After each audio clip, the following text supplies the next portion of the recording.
So I wanted to do a video sharing my thoughts and emotions upon learning that I had brain cancer. Um, the morning after brain surgery, I really didn't remember a ton from the night before, other than just being so exhausted and excited that I recognized Mike after surgery. And I remember them telling me that the surgery was considered very successful and they were able to be really aggressive, in fact, more aggressive than they anticipated, and got a big chunk of the tumor out.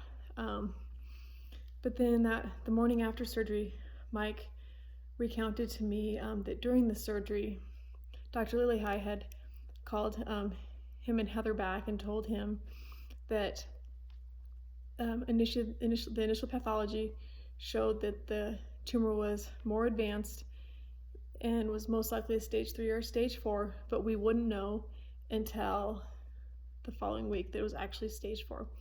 So Mike shared with me that I had either stage 3 or stage 4 cancer in my brain, and I just remember crying and then praying.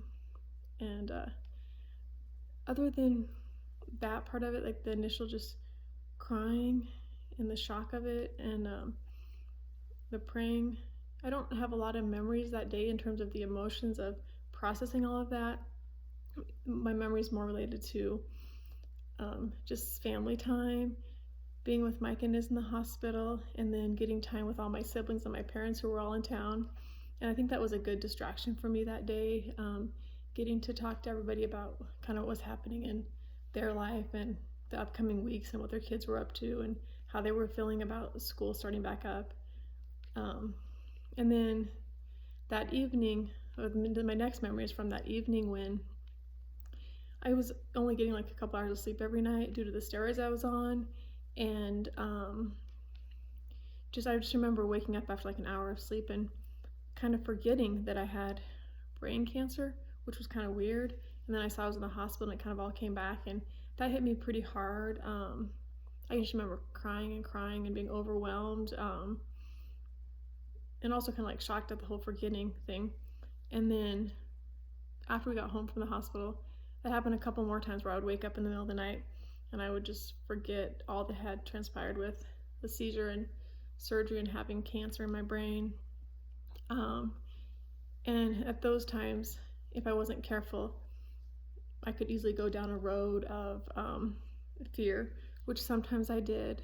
That probably the first week after surgery and then the week after learning the pathology where they confirmed it was stage 4, I would have times where I would wake up probably like 4 o'clock or 3 o'clock in the morning and just be overwhelmed. I'd start crying. Mostly my thoughts would be about, well, I was trying really hard to trust in God's will, but I would let the thought of what if God's will is that I don't have that much more time left here in this world. And that would really mess with me, starting to think about not having numerous more years with Mike or not being around to see as he graduated from high school. And that would just lead me down a road that was not good. So whenever that would happen, what I learned was I had to get into the Bible and start reading verses on trusting and not fearing. And then I would sometimes start listening to sermons kind of with the same biblical topic. And that was huge for me to not go down a road of fear. I really have tried to rest in trusting God and whatever His will is for me. And really, when I think that through, I feel okay with it because I know it's actually like a win-win situation for me, because I either go into remission and then I get more time with Mike and Iz, or if I don't, and God's will is that my life here is shorter than what I thought it would be, I get to go spend eternity with Him. So that's the ultimate.